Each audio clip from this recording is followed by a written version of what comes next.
la parade du Thanksgiving qui s'en vient bientôt, un autre restaurant qui doit fermer ses portes, les loyers qui réduisent beaucoup à Manhattan et l'observatoire du One World Observatory qui va rouvrir bientôt.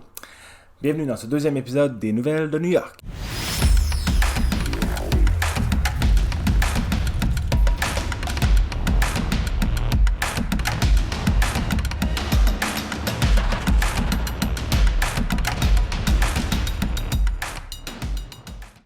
Bonjour, salut tout le monde, merci beaucoup d'être là. Si vous voyez cette vidéo, c'est que vous êtes membre Patreon et ça, on l'apprécie énormément, c'est vraiment très gentil de votre part.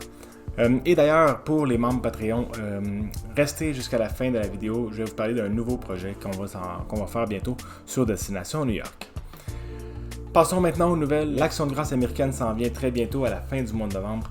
Ça va être la Thanksgiving américaine. Puis avec la Thanksgiving, à chaque année, il y a un des événements les plus courus à New York, les plus importants sur place, mais aussi à la télévision. C'est la parade de la Thanksgiving de Macy's. La chaîne Macy's a lancé cette parade-là en 1924. Elle est télévisée depuis 1948. Puis c'est vraiment un happening pour les gens, les Américains, de soit se rendre sur le bord de la parade qui longe Central Park pour ensuite prendre la 6e avenue et se rendre jusqu'en face du magasin Macy's au coin de la 34e rue dans Herald Square, plein cœur de Midtown, ou encore de le regarder à la télévision. Le jour de cette parade-là, on le regarde en direct. Eh bien, cette année, en 2020, à cause de la pandémie du coronavirus, de la COVID-19, la parade sur place, elle a été annulée. Qu'est-ce qu'ils vont faire? Ils vont préenregistrer la parade et on va pouvoir le regarder à la télévision. Le réseau NBC va être le diffuseur officiel de cette parade de la Thanksgiving, une parade virtuelle, préenregistrée, ou du moins, on ne pourra pas se rendre sur place pour y assister. Un autre restaurant qui doit fermer ses portes, le Grand Central Oyster Bar, un des restaurants les plus importants, les plus mythiques de Grand Central et donc de New York. Le Grand Central Oyster Bar a été ouvert en 1913, en même temps que la gare centrale actuelle. Elle est ouverte en 1913, le Grand Central Oyster Bar ouvre également ses portes en 1913. Donc 107 ans plus tard arrive le mois de mars 2020, pandémie de COVID-19 et le Grand Central Oyster Bar a fermé ses portes complètement, comme tout le reste de la ville, pas mal à New York, a fermé ses portes à ce moment-là. En septembre, à la fin du mois de septembre, le 30 septembre, le restaurant a rouvert ses portes avec une capacité intérieure de 25% de ses chaises qui pouvaient être occupées. Et malgré cette capacité-là, malgré la réouverture partielle du restaurant, le restaurant doit refermer ses portes moins de 2 semaines après sa réouverture. On a annoncé que le restaurant allait refermer ses portes pour une période indéterminée. C'est temporaire, mais on ne sait pas pendant combien de temps ça va fermer. Il n'y a aucune date d'échéance prévue pour le moment.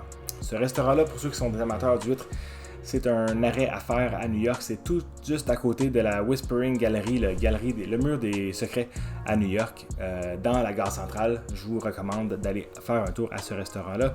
C'est très reconnu comme restaurant et c'est dans la gare centrale. Donc en même temps, vous visitez la gare centrale puis vous pouvez aller voir ce restaurant-là également quand il va rouvrir, quand on va pouvoir retourner à New York.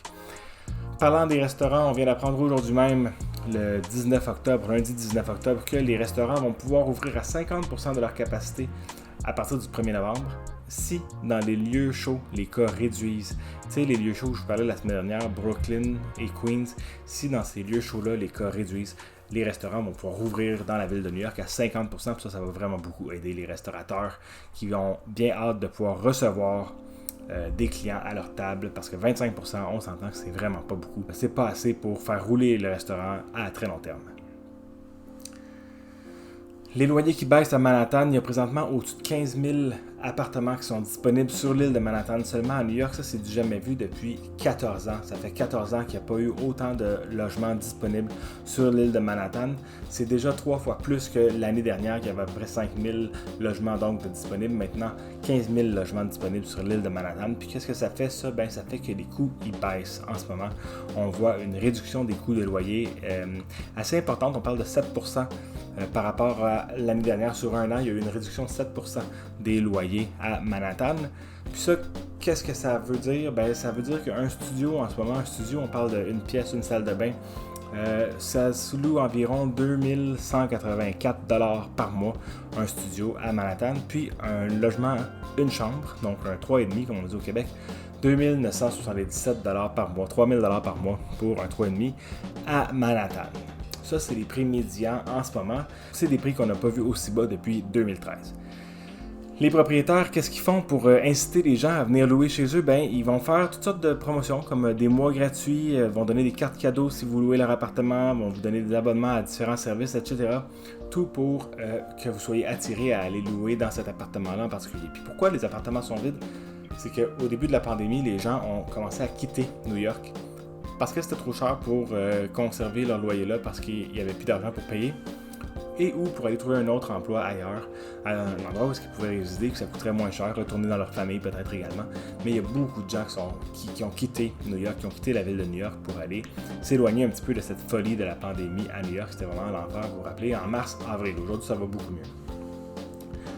Le One World Observatory qui va rouvrir bientôt, et oui, on a annoncé cette semaine la réouverture de l'observatoire au-dessus de 1000 pieds dans les airs du One World Trade Center qui va rouvrir le 1er novembre.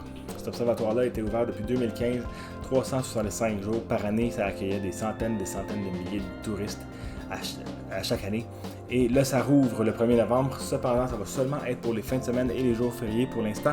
Et éventuellement, peut-être qu'on va rouvrir à plus grande échelle, mais pour l'instant, c'est seulement pour les fins de semaine et les jours fériés. Le calendrier des réservations est déjà disponible sur le site internet du One World Observatory.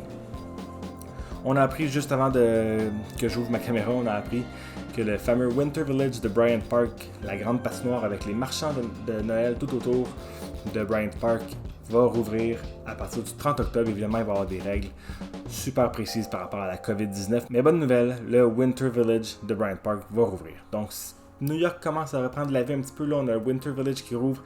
Les patinoires extérieures vont ouvrir également. Mois de novembre, habituellement, novembre-décembre. Les restaurants qui ouvrent à 50% si tout va bien dans 2 semaines. Ça commence à rouvrir à New York, ça va super bien. Évidemment, on a hâte d'y retourner. D'ici là, on va suivre les nouvelles pour vous. Puis d'ailleurs, merci beaucoup les membres Patreon de vous être abonnés. C'est super gentil, super apprécié. On apprécie vraiment beaucoup le support. On va se voir comme ça à chaque semaine avec des nouvelles de New York. Puisque je vous parlais au début de la vidéo qu'on a un nouveau projet, c'est que prochainement, en primeur sur Patreon, ça veut dire qu'ils vont sortir après coup sur le site Destination New York et sur la page Facebook. Mais en primeur, je vais vous diffuser des petites capsules, des conseils, des trucs, des astuces pour vos prochains voyages à New York. Quelque chose qui va pouvoir vous aider dans vos déplacements lorsque vous allez pouvoir retourner à New York. Donc d'ici là, on se retrouve la semaine prochaine pour le 3e épisode des Nouvelles de New York. Portez-vous bien et à la semaine prochaine. Au revoir.